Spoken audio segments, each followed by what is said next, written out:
Regardez son uniforme, on dirait un chiffon. Même ses chaussures, c'est son père qui les a faites. Et si la personne que tu humilies aujourd'hui devenait celle qui décidera de ton avenir demain? Dans un monde où l'apparence trompe et où le destin se construit en silence, voici l'histoire bouleversante d'une jeune fille que tout le monde avait sous-estimée, sauf elle-même. Dans un quartier modeste et surpeuplé de Lagos, sur la rue Abiola, vivait une jeune fille nommée Amina, une enfant discrète issue d'une famille pauvre où son père réparait des chaussures au bord de la route tandis que sa mère vendait des arachides sous un soleil impitoyable. Dans cette cour commune où tout le monde observait tout le monde, Amina grandissait avec une seule richesse, sa détermination, mais à l'école, son uniforme usé attirait les moqueries, surtout celle de Clara, une fille riche entourée d'amis qui trouvaient cruel plaisir à se moquer d'elle, riant de ses vêtements et de son origine, ignorant que derrière le silence d'Amina brûlait une promesse silencieuse, celle de devenir un jour plus grande que toutes leurs humiliations. Le soir, pendant que les autres dormaient, Amina étudiait près de la fenêtre faute d'électricité, éclairée par les derniers rayons du jour, encouragée par une mère fatiguée mais lucide qui lui rappelait que les moqueries ne définissent pas un destin, et guidée par l'exemple d'un père digne malgré la dureté de la vie, elle avançait sans bruit, sans plainte. Le jour des résultats arriva et dans une classe pleine de tension, son nom fut appelé en premier, comme toujours, laissant Clara et ses amis face à une vérité qu'aucun argent ne pouvait acheter, le mérite. Les années passèrent et Amina obtint une bourse pour l'université, où elle vécut dans le sacrifice, étudiant sans relâche, mangeant peu, dormant peu, mais construisant chaque jour un avenir solide, refusant les distractions et se concentrant uniquement sur son objectif. Elle gravit les échelons, remporta des concours, obtint des stages et finit par intégrer une entreprise où elle apprit tout ce qu'elle pouvait avant de créer la sienne, une entreprise née dans une petite pièce mais bâtie sur une vision immense. À seulement 29 ans, elle était devenue une femme puissante, respectée, dont le nom circulait dans les cercles professionnels avec admiration, tandis que de l'autre côté, Clara voyait sa vie s'effriter lentement, enchaînant de mauvaises décisions, abandonnant ses projets, perdant sa direction jusqu'à se retrouver sans stabilité ni repère. Un jour, par nécessité, elle postula à un emploi de secrétaire dans une entreprise sans savoir qu'elle appartenait à Amina, et après plusieurs étapes d'entretien inattendus, elle arriva face à la décision finale, entrant dans un bureau élégant où la vérité l'attendait, car en face d'elle se tenait Amina. Calme, forte, inébranlable, le passé ressurgit dans un silence lourd lorsqu'Amina lui demanda simplement si elle se souvenait du jour des résultats, une question simple mais chargée de sens, puis continua l'entretien avec professionnalisme, sans colère, sans vengeance, prouvant que la vraie réussite n'a pas besoin d'humilier pour exister. Clara ne fut pas retenue, mais elle reçut un message personnel qui changea tout, un message sans haine mais rempli de vérité, lui rappelant que si ce poste ne lui appartenait pas, sa vie, elle, pouvait encore être reconstruite. Ce jour-là, Clara comprit enfin, elle retourna vers son père et trouva le courage de recommencer, humblement, pendant qu'Amina, elle, continuait d'avancer sans bruit, revenant parfois dans la petite maison de son enfance, s'asseyant à la même table avec ses parents, mangeant simplement mais avec une paix immense, car au fond, elle n'avait jamais oublié qui elle était ni d'où elle venait, et c'est précisément cela qui avait fait toute la différence.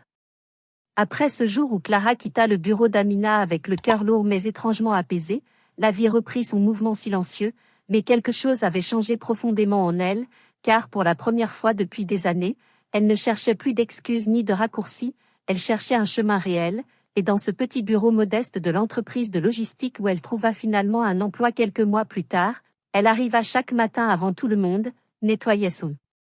espace, organisait les dossiers avec une rigueur presque obsessionnelle et observait, apprenait, notait tout ce qu'elle ne comprenait pas, acceptant enfin d'être débutante dans un monde qu'elle avait autrefois cru lui être dû sans effort. Pendant ce temps, Amina, de son côté, faisait face à un autre type de combat, celui que peu de gens voient, car diriger une entreprise en pleine croissance à Lagos n'était pas une histoire de gloire constante mais une succession de décisions difficiles, de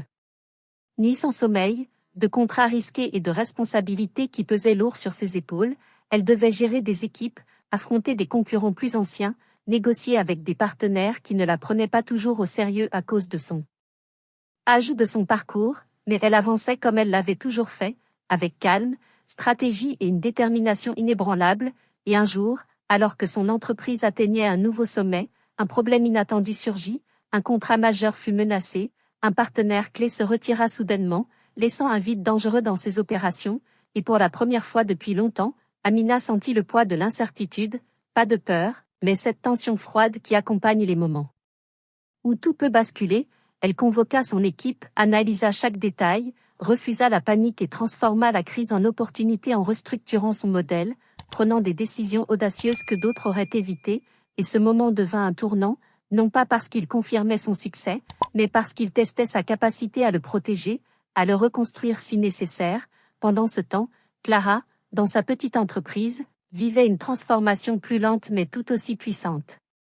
Elle n'était plus la fille qui cherchait à impressionner, elle était devenue celle qui voulait comprendre, elle posait des questions, restait tard pour terminer un travail, proposait des solutions simples mais efficaces, et peu à peu, ses responsables commencèrent à la remarquer, non pas pour son passé, mais pour son engagement présent, et un jour, son patron lui confia une tâche plus importante, puis une autre, et encore une autre, jusqu'à ce qu'elle réalise que pour la première fois de sa vie,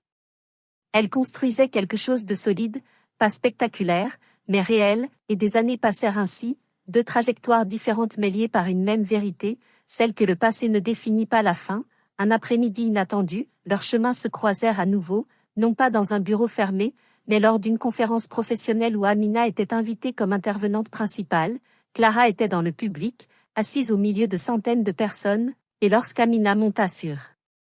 scène, le silence se fit. Elle parla de travail, de discipline, de vision, mais aussi d'échecs, de doutes, et surtout de choix, ces petits choix répétés chaque jour qui finissent par construire ou détruire une vie, et Clara écoutait, non plus avec honte, mais avec reconnaissance, car elle comprenait enfin que cette histoire n'était pas une rivalité mais une leçon. À la fin de la conférence, les gens se levèrent pour applaudir, et Clara resta assise un instant, respirant profondément, avant de se lever à son tour, non pas pour aller parler à Amina, car cette fois, elle n'en avait pas besoin, elle avait déjà reçu ce qu'elle devait recevoir, et en quittant la salle, elle ne se sentait plus en retard, ni inférieure, ni perdue, elle se sentait simplement en chemin, ce qui, pour elle, était déjà une victoire immense, et quelque part, sans le savoir, elle incarnait désormais la même vérité qu'Amina avait portée toute sa vie, que peu importe d'où l'on vient ou les erreurs que l'on a faites, ce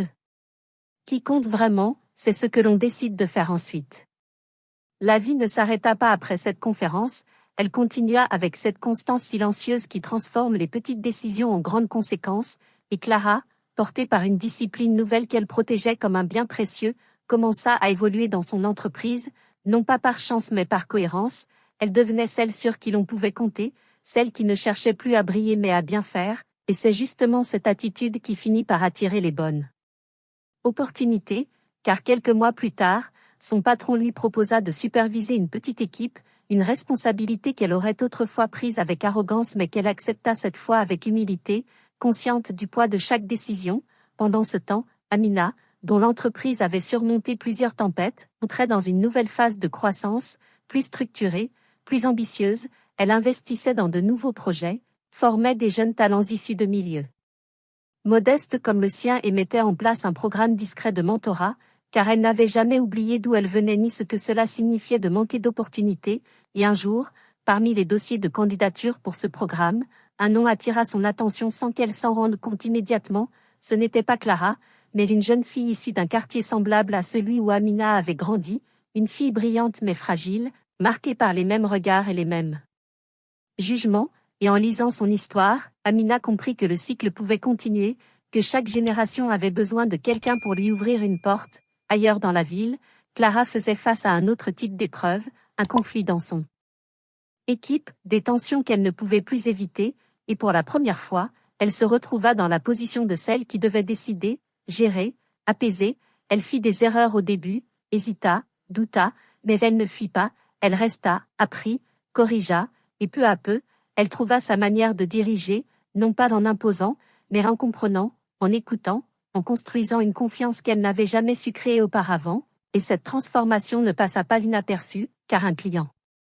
important remarqua son travail et recommanda son nom pour un projet plus grand, une opportunité qui la terrifia autant qu'elle la motiva. Elle accepta malgré tout, portée par cette voix intérieure qu'elle avait longtemps ignorée, celle qui lui disait que cette fois, elle était prête, et les mois qui suivirent furent exigeants, remplis de défis, de nuits longues et de décisions complexes, mais elle tint bon, et lorsque le projet fut achevé avec succès, elle ne chercha pas à célébrer bruyamment. Elle se contenta de respirer profondément et de reconnaître en silence le chemin parcouru. Au même moment, Amina, observant de loin les évolutions du marché, comprenait que son rôle évoluait lui aussi. Elle n'était plus seulement une bâtisseuse, elle devenait une référence, un point d'ancrage pour d'autres, et cette responsabilité lui demandait une autre forme de courage, celui de transmettre, de déléguer, de faire confiance, ce qui n'était pas toujours facile pour quelqu'un qui avait appris à tout porter seul, et pourtant, elle s'y engagea, car elle savait que la véritable réussite ne se mesure pas seulement à ce que l'on construit, mais à ce que l'on laisse derrière soi, et ainsi, sans se croiser directement, les chemins d'Amina et de Clara continuaient d'évoluer, deux trajectoires autrefois opposées devenues parallèles, chacune avançant à son rythme mais guidée désormais par une même vérité, celle que la valeur d'une vie ne se décide pas dans les moqueries du passé ni dans les